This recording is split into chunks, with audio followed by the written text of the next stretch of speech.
Давайте, когда я начну говорить по-английски, вы не будете паниковать, даже если вы что-то не будете понимать сначала.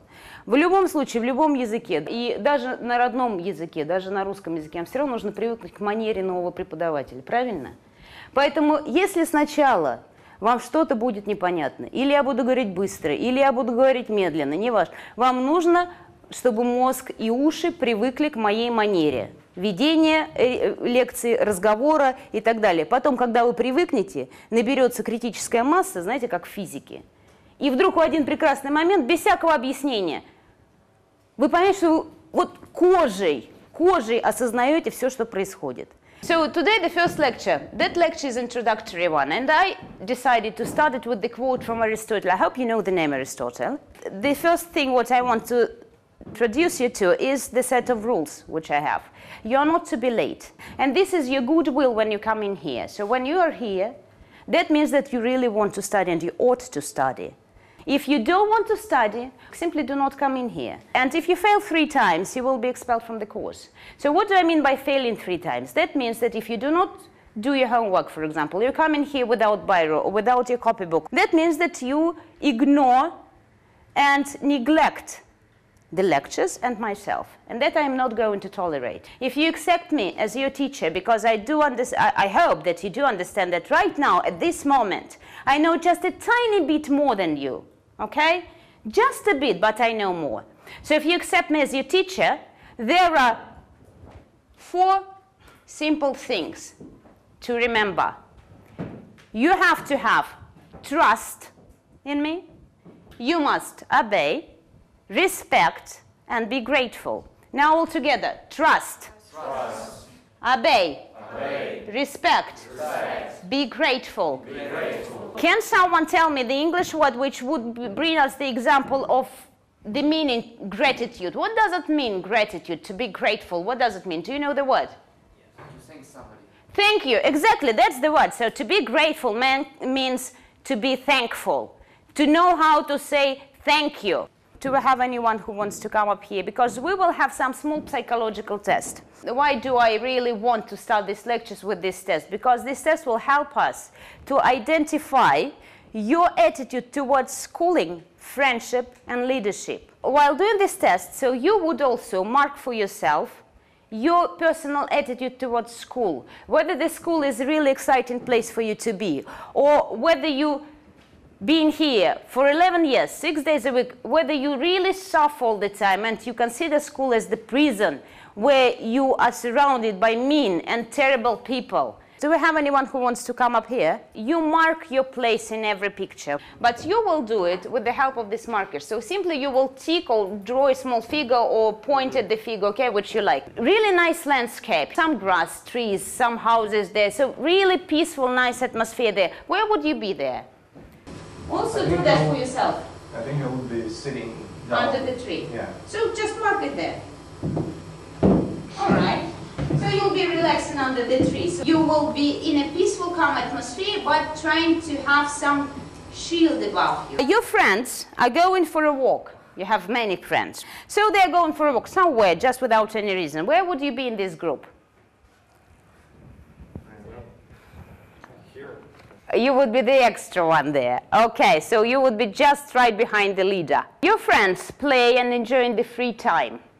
You have some friends who are really playing something active. You have some friends who are gossiping. Do you know the word gossiping? Yeah. So some gossiping friends there.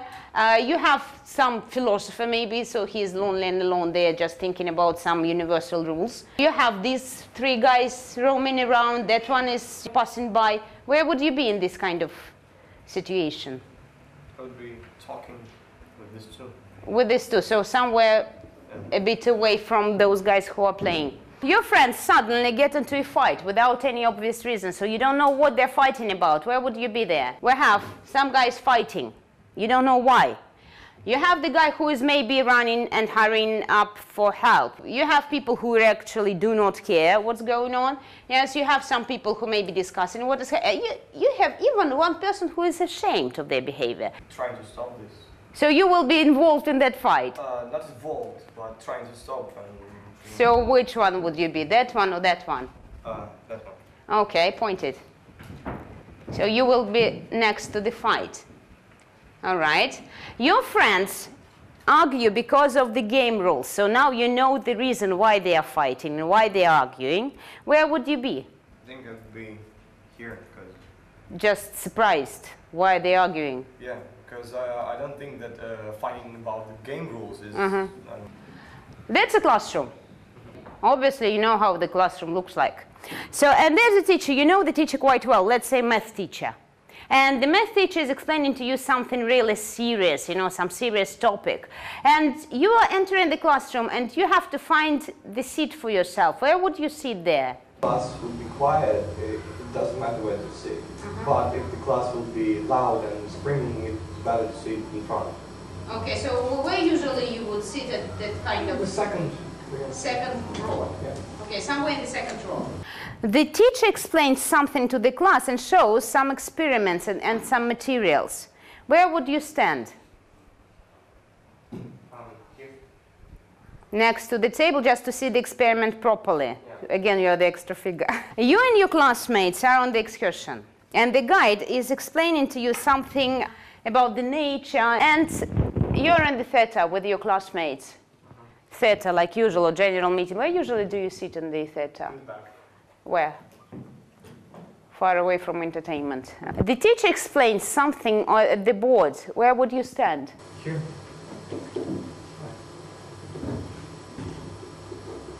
Somewhere in the middle, really far from the board. Not really far. In the middle of these two guys and this. Most of you, I think, are really influenced by the teacher's personality, and that is wrong. You know, sometimes people are saying, look, I don't like math because I don't like the teacher. But who cares? Luckily for you, the teacher is not your relative. And I hope none of you will marry or will live in one house with the teacher. So who cares about the personality of a tutor, of an adult who is giving you his knowledge and skills? Usually people are saying to me when we talk, look, why don't you like chemistry or physics? And they say, look, I don't like the teacher and the subject is not interesting. I don't need the subject in the future. That's the usual excuse, right? When you ask someone who is really weak at chemistry and you ask, why you don't like chemistry? He's saying, I wouldn't need chemistry in my life. So physics, tedious. I don't need physics. Then some of you are saying, look, I don't need literature and history because it's so boring to learn names and dates and I'm not going to be a guy involved in linguistics, for example. Usually about sports, arts and music, you say, okay, those subjects are not difficult, but I'm not going to be a professional actor or a sportsman. Why should I spend my time and waste my time on these subjects? So, but like this, with all these excuses, we can skip nearly all the timetable. But my point is, even when I was your age at school, I was also thinking the same stuff about chemistry or maybe about geography, for example. I didn't understand, why do I need geography? I'm not going to be a traveler. What I understand at this moment, that it is important to learn and study while you have time, and the time you have just now. Because this is the moment for you when you have time to study. As soon as you finish school, as soon as you enter university, as soon as you get married, your time will stop. Right now, you live for yourself, and parents support this kind of activities. So use your time wisely. Now you have to learn, and at least not to study properly, but at least get familiar with all the areas of the universe. And universe, I mean мироздание, universe.